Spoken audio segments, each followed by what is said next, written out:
জয়গুরু।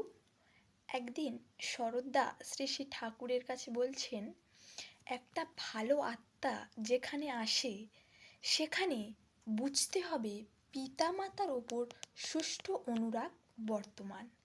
তা সত্ত্বেও অনেক ভালো আত্মা স্বল্পায়ু হয় কেন?